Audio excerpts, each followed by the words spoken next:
Olá, minha amiga, meu amigo, hora do nosso encontro.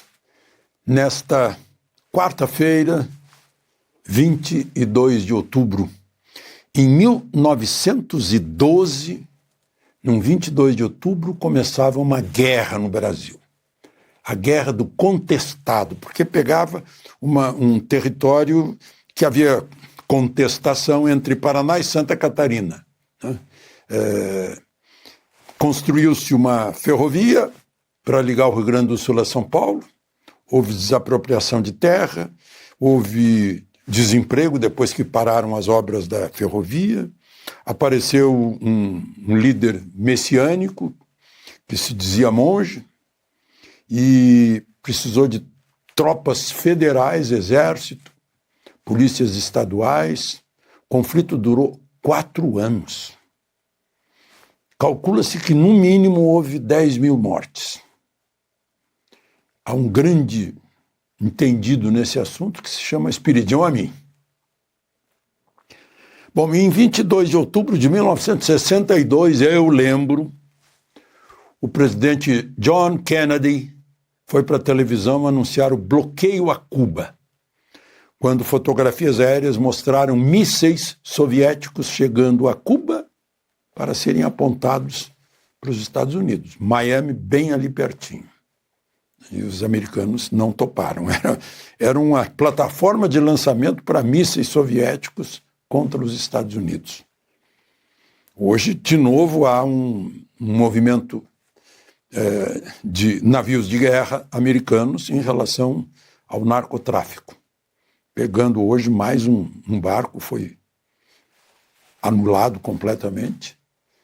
Não sei se era colombiano ou venezuelano.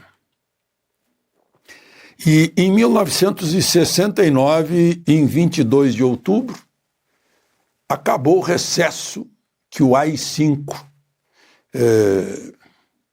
colocou no Congresso, desde dezembro do ano anterior.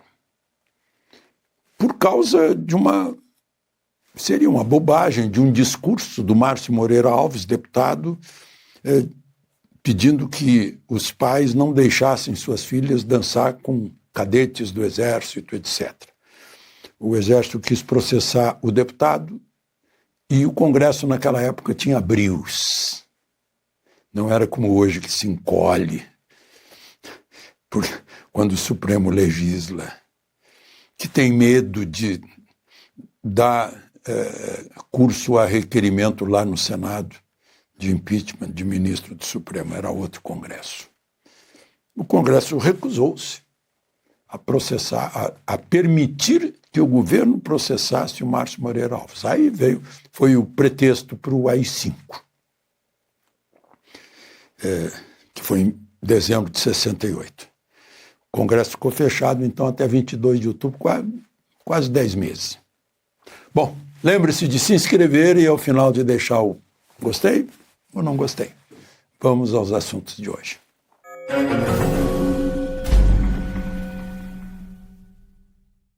Estou com gravata hoje, mas não é por causa do ministro Luiz Fux, embora ele merecesse. É que tem um jantar depois dessa nossa conversa. Mas merecesse, né? Olha aquela frase. Não há demérito maior do que o juiz, não há demérito maior, não é mérito não, é o contrário de mérito, do que o juiz pactuar com o próprio equívoco. Ele confessa que cometeu injustiças ao condenar muita gente do 8 de janeiro, mas com o tempo refletiu e viu que cometeu injustiça e não quer mais cometer injustiça e está exortando seus colegas a não ficarem cometendo injustiça. Se fosse um jurisconsulto romano, no tempo do direito romano, lá na Roma Antiga, ele poderia, o que o ministro Fux fez ontem, poderia muito bem ser enquadrado nesse dito latino, que eu vou dizer em latim porque é fácil a compreensão. Latim é a nossa língua matriz, né? Errare humanum est. perseverare in errore diabolicum. Ou seja, errar é humano, mas perseverar no erro é diabólico. Foi isso que ele disse. Foi isso que ele disse. Aliás, hoje eu vi algo diabólico também, que é alguém usar a inteligência artificial para pôr na boca do ministro Fux, lá no julgamento de Bolsonaro, palavras que ele não disse, né? Que botaram na boca dele que Moraes está mais interessado em perseguir Bolsonaro do que seguir a lei.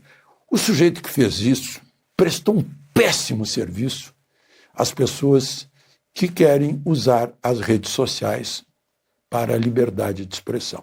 E prestou um bom serviço para aqueles que querem censurar as redes sociais.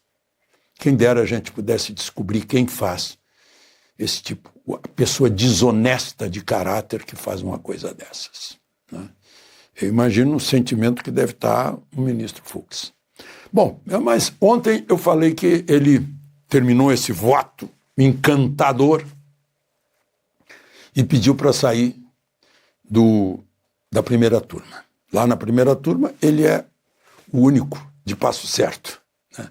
E aí dá 4-1, como deu no julgamento de Bolsonaro. Aliás, só para vocês saberem, saiu hoje a publicação do acórdão daquele julgamento em que Bolsonaro foi condenado a 27 anos e outros 7 foram condenados também.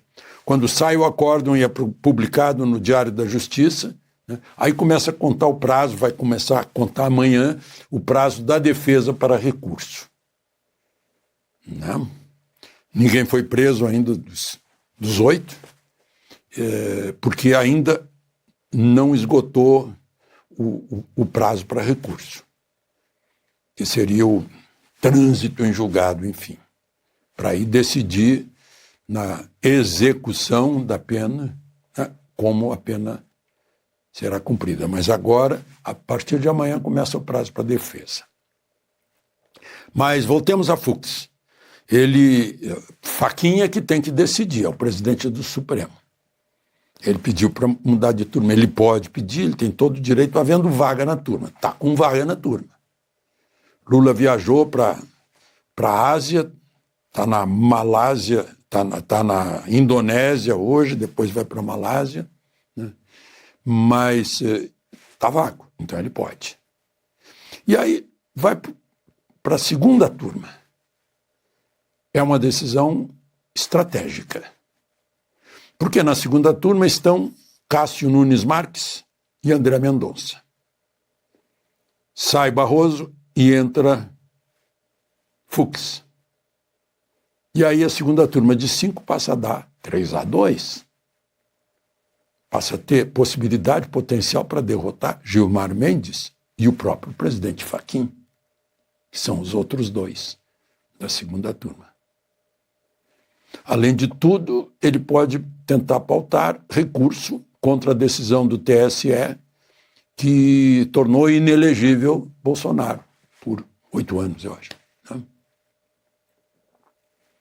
E aí eu acho que vão ficar se olhando assim, puxa, por que a gente inventou de fazer 2 turmas, separar os 11 do Supremo?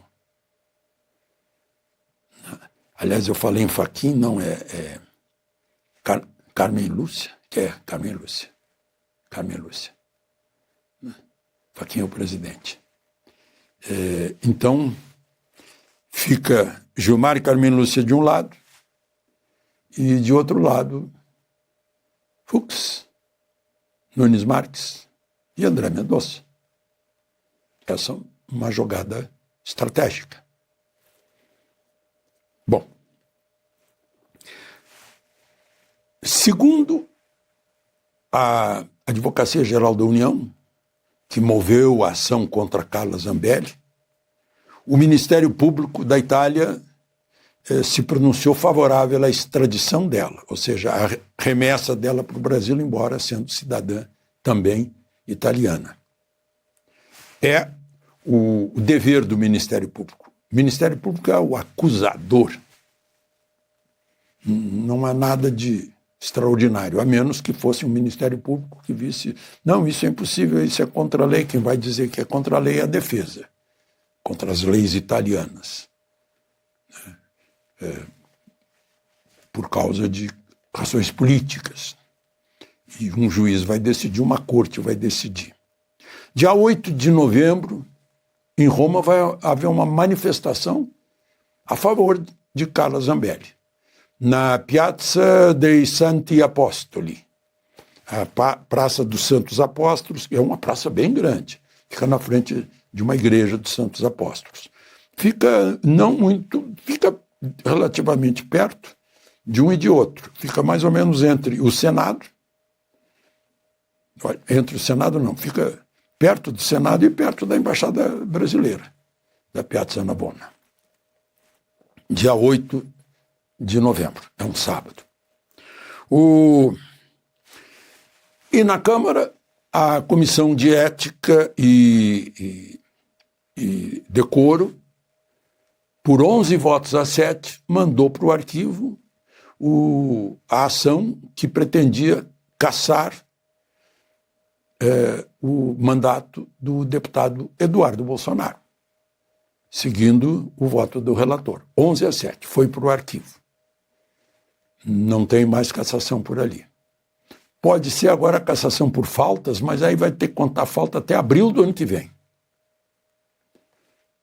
Muita água pode rolar até lá.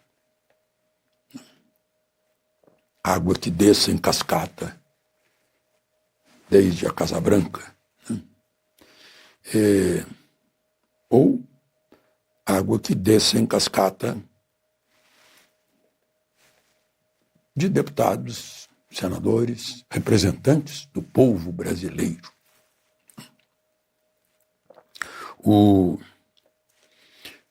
A defesa de Eduardo Bolsonaro está contestando uma intimação de Eduardo Bolsonaro no processo do 8 de janeiro, do Supremo, naquele inquérito lá do Supremo, foi intimado por edital. A defesa está dizendo, como edital? Todo mundo sabe que ele está nos Estados Unidos. Tem que ser uma carta rogatória. Não? Essas coisas que a gente vê, essas jabuticabas que a gente está vendo no Brasil de hoje. De Brasília, Alexandre Garcia.